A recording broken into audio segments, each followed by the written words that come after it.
seja muito bem-vindo. Hoje a nossa conversa será sobre uma obra que particularmente eu gosto muito. Uma obra maravilhosa de Lucy Maud Montgomery, que é Anne de Green Gables. Com isso, por favor, aperte os cintos, porque hoje a viagem é entre páginas.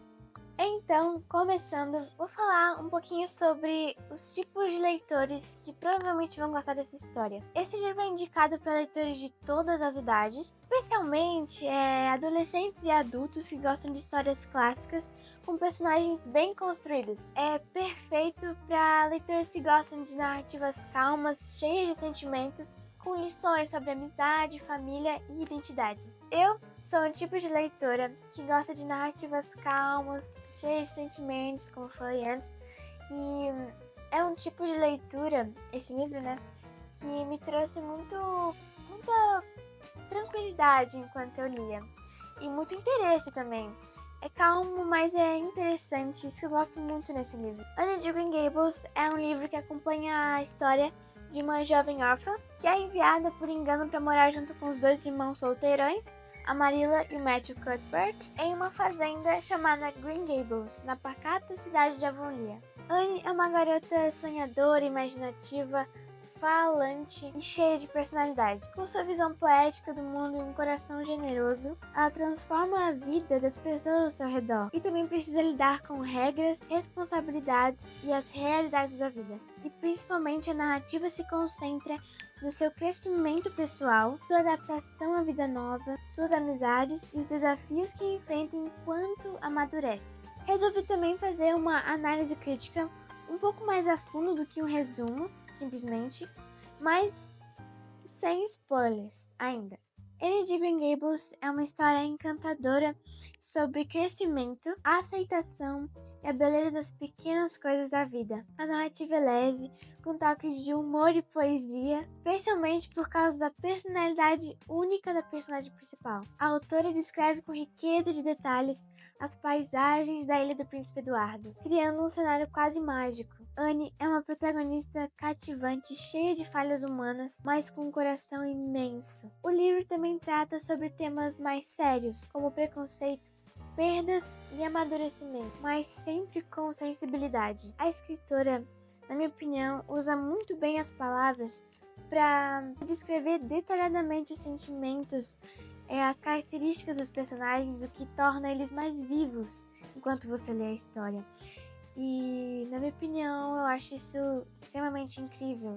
Agora, chegamos à segunda parte do vídeo. Terão alguns spoilers sobre o livro, para explicar a essência do livro, para eu conseguir te convencer a ler. Então, com certeza te aconselho a ficar até o final. Na minha opinião pessoal, o livro é maravilhoso. A personagem principal, com a sua maneira de viver, sentir e sonhar, é extremamente inspiradora. A ternura com a qual ela enxerga as circunstâncias da vida cativa o leitor. Esse é o tipo de livro que nos faz lembrar que a infância pode ser linda, mesmo com dificuldades. Também gostei de ver como os personagens à volta dela, eles amadurecem e crescem por causa dela. O livro é excepcional.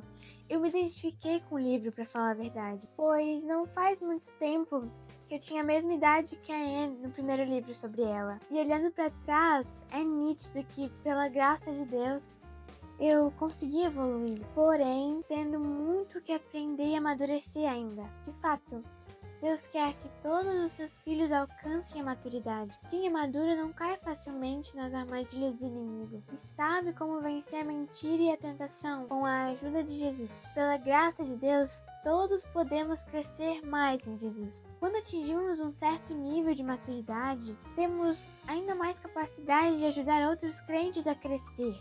1 Coríntios 13:11 diz: Quando eu era menino, falava como um menino, pensava como um menino e raciocinava como um menino. Quando me tornei homem, deixei para trás todas as coisas de menino. Esse ensinamento que é possível tirar da essência do livro é muito perceptível no decorrer da vida da Anne, porque ela sempre foi uma menina espontânea, muito realmente imatura, sabe? Sem saber lidar com sentimentos, sendo muito espalhafatosa. Esse era realmente o jeito dela. Só que no decorrer da história ela foi aprendendo a se conter, controlar melhor os sentimentos dela em relação às outras pessoas também, sabendo lidar melhor com os próprios problemas. Mesmo que no final do livro ela ainda seja uma criança, é muito visível que na história, no decorrer da história, né, ela aprendeu a lidar com os sentimentos, a lidar com as situações, os problemas da vida, a obedecer ordens. Tudo que ela não tinha, tudo que ela tinha que aprender, ela aprendeu. No final desses curtos anos, né? Pra mim foi muito importante captar essa essência do livro e da própria personagem. Agora, vou falar um pouco sobre a minha parte favorita, pra mim é a melhor parte do vídeo, que é o desenvolvimento da amizade da Anne e do Gilbert. É incrível observar o amadurecimento deles ao longo da obra, e não só o desenvolvimento deles entre si, mas observar que eles se tornam amigos de verdade no final é lindo demais. Sem falar na essência da amizade da Anne e da Diana. Eu tenho tanto em mente sobre a minha vida, sobre a minha própria vida, na verdade. Me identifico muito com a amizade delas, pois a amizade que eu possuo hoje é mais preciosa do que eu poderia imaginar. E ter uma amiga como a Diana é uma verdadeira bênção de Deus. A amizade delas ensina muito sobre caráter, obediência, todos os conflitos que elas foram envolvidas juntas. Traz um humor e, inevitavelmente, um aprendizado.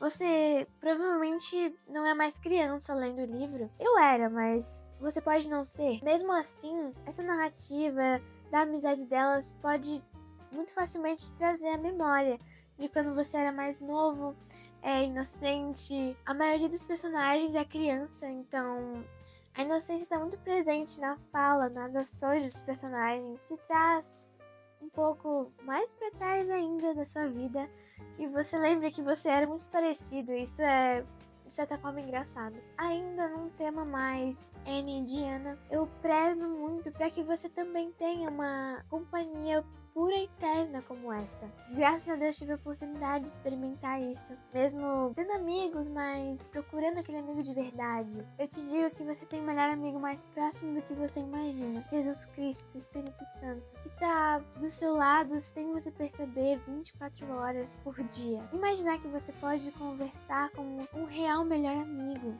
falar todos os seus problemas, confiar todos os seus dilemas da vida.